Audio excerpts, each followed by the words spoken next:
بسم اللہ الرحمن الرحیم الحمد للہ رب العالمین وصلی اللہ علی سیدنا محمد وآلہ الطیبین الطاہرین واللعنۃ الدائمہ علی اعدائہم اجمعین اما بعد۔ آج ہم آپ کے سامنے فیروزے کے بارے میں بیان کریں گے۔ یہ پتھر، اس کی فضیلت کیا ہے، کہاں کہاں سے یہ پتھر نکلتا ہے اور اس کے فائدے کیا ہیں، اس کو پہننے کا ثواب کیا ہے، کس چیز کے لیے یہ پہنا جا سکتا ہے، اس کی قسمیں کون کون سی ہیں۔ تو سب سے پہلے ہم یہ بیان کریں گے، فیروزہ نیلے رنگ کے پتھر کو کہا جاتا ہے۔ اس کی بہت ساری قسمیں ہیں اور بہت سے علاقوں سے نکلتا ہے۔ ایران کے مختلف شہروں سے یہ فیروزہ نکلتا ہے۔ سب سے اچھا فیروزہ اور مرغوب فیروزہ نیشا پور کا ہے۔ پھر اس کی آگے قسمیں ہیں۔ نیشا پور کا صاف فیروزہ ہلکے رنگ میں، اس کی قیمت کم ہوتی ہے، اور اگر نیشا پور کا صاف فیروزہ ہو اور گہرے رنگ کا ہو تو اس کی قیمت بھی بہت زیادہ ہوتی ہے۔ اگر صاف نہ ہو تو ایسے فیروزے کو شجری فیروزہ کہتے ہیں، کہ جس میں فیروزے کے پتھر کے علاوہ دوسرا پتھر آ گیا ہو، دوسرے پتھر کی رگیں اس میں آ گئی ہوں، ایسے فیروزے کو شجری فیروزہ کہتے ہیں۔ اور اگر وہ فیروزہ مکڑی کے جالے کی طرح ہو تو عربوں میں ایسے فیروزے کو عنکبوتی فیروزہ کہتے ہیں۔ اس کے علاوہ دامغان سے فیروزہ نکلتا ہے، جسے دامغانی فیروزہ کہتے ہیں، اس کی بھی بہت زیادہ طلب ہے۔ اگر وہ صاف ہو اور گہرے رنگ کا ہو تو اس کی بھی قیمت بہت زیادہ ہوتی ہے، لیکن نیشا پوری فیروزے کی قیمت کے برابر وہ نہیں ہوتا۔ اس کے علاوہ کرمان سے فیروزہ بھی نکلتا ہے۔ ایران کا ایک شہر ہے جسے کرمانی فیروزہ کہتے ہیں۔ اس کے بعد مصر سے بھی ایران میں فیروزہ آتا ہے، جسے مصری فیروزہ کہتے ہیں۔ امریکہ سے بھی دو طرح کا فیروزہ آتا ہے، ایک کیمیکل ہوتا ہے جسے کیمیائی فیروزہ کہتے ہیں، اور ایک اصلی اور قدرتی فیروزہ ہوتا ہے، کہ وہ بھی مہنگا ہوتا ہے لیکن نیشا پوری صاف فیروزے کی طرح اس کی قیمت نہیں ہوتی، اس کی نسبت سستا ہوتا ہے۔ اس کے بعد فیروزہ جو ہے اس کو کس لیے پہنا جاتا ہے۔ امام صادق علیہ السلام کے پاس ایک شخص آیا، اس نے آپ سے فقر اور تنگ دستی اور فقیری کا گلہ کیا۔ مولا امام صادق علیہ السلام نے اس سے یہ فرمایا کہ فیروزے کی انگوٹھی کو پہنو۔ اس کے علاوہ دوسری روایت میں ہے، حسن بن علی بن مہران یہ کہتا ہے کہ میں امام کاظم علیہ السلام کی خدمت میں حاضر ہوا۔ میں نے آپ کے ہاتھ میں ایک انگوٹھی کو دیکھا اور اس کا نگین فیروزہ تھا، اس پر اللہ الملک لکھا ہوا تھا۔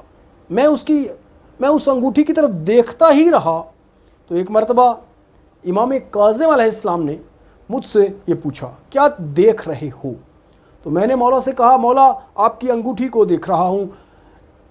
امیر مؤمنین علی علیہ السلام کی انگوٹھی کا نقش بھی یہی تھا، اللہ الملک۔ امام موسیٰ کاظم علیہ السلام نے یہ فرمایا، کیا تو اس انگوٹھی کو پہچانتا ہے؟ کہنے لگا، نہیں مولا۔ مولا نے فرمایا کہ یہ وہی انگوٹھی ہے کہ جو امیر مؤمنین علی علیہ السلام کے ہاتھ میں تھی، اور جبرائیل جنت سے رسول خدا صلی اللہ علیہ وآلہ وسلم کے لیے لائے تھے، اور انہوں نے امیر مؤمنین علی علیہ السلام کو یہ انگوٹھی، اس کا پتھر ہدیہ کیا تھا۔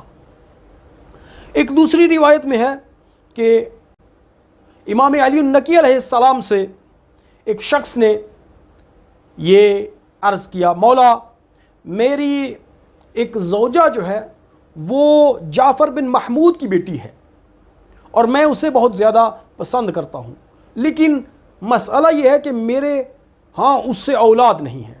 مولا امام علی النقی علیہ السلام نے تبسم کیا، مسکرائے اور آپ نے فرمایا فیروزے کو لے اور اس پر رب لا تذرنی فردن وانت خیر الوارثین کو حق کروا اور اپنی اس زوجہ کو دے، وہ اپنے ہاتھ میں پہنے۔ راوی کہتا ہے 1 سال نہ گزرا کہ میں اس سے صاحب فرزند ہوا، اللہ نے مجھے بیٹا عطا کیا۔ اس کے علاوہ فیروزہ جو ہے مختلف قسموں کا ہوتا ہے، روایات میں اس کے بارے میں بہت سارے فضائل لکھے ہیں۔ اس میں اصلی اور نقلی کی پہچان یہ ہے کہ اصلی فیروزہ جو ہے خصوصاً نیشا پوری، اگر اس کے بیک سائڈ میں دیکھا جائے اوپر کا حصہ تراشا ہوتا ہے، چمکدار ہوتا ہے، اگر اس کی بیک سائڈ میں دیکھا جائے اگر اس میں جڑ ہو یعنی اصلی پتھر ہو تو اس کا رنگ نسواری ہوتا ہے اور وہ نیشا پوری فیروزہ ہونے کی علامت ہے۔ لیکن دیکھنے والے کے لیے ضروری ہے کہ یہ دیکھے کہ ایسے نہ ہو کہ کسی نے پاؤڈر کو یعنی پتھر کی خاک کو ایلفی کے ساتھ اس کے ساتھ چمٹا دیا ہو، ایسے نہ ہو، یعنی اس کا جز ہو وہ نسواری رنگ ہونا۔ کرمان شاہی کرمانی فیروزہ جو ہے اس میں اس کی علامت یہ ہے کہ صورتی رنگ کا پتھر اس کی بیک سائڈ میں ہوتا ہے۔ اس کے علاوہ اگر شجری فیروزہ ہو تو اس کے لیے تو اصلاً دیکھنے کی ضرورت نہیں، اس کا شجری ہونا ہی اس بات کی علامت ہے کہ وہ اصلی پتھر ہے۔ اس کے علاوہ اور بھی دوسری ہم آپ کو اس کی علامت یہ بیان کر سکتے ہیں کہ اگر آپ کو دیکھنا ہے تو پتھر جو ہے بعض لوگ جلانے سے اس کا امتحان کرتے ہیں، تو پتھر اس کو جلایا نہیں جا سکتا۔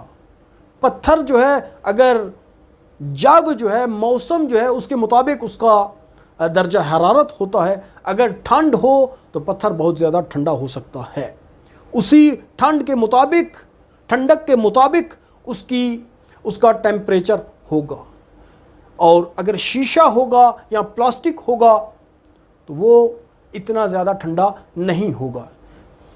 اس کے علاوہ آپ اہل خبرہ سے، وہ لوگ کہ جو اس میں مہارت رکھتے ہیں، ان سے سوال کر سکتے ہیں کہ اصلی اور نقلی کی پہچان کیا ہے۔ لیکن اس میں ضروری ہے کہ آپ منصف مزاج لوگوں سے جو سچے ہوں اور جھوٹ نہ بولنے والے ہوں ان کی طرف رجوع کریں۔ وصلی اللہ علی سیدنا محمد وآلہ الطیبین الطاہرین۔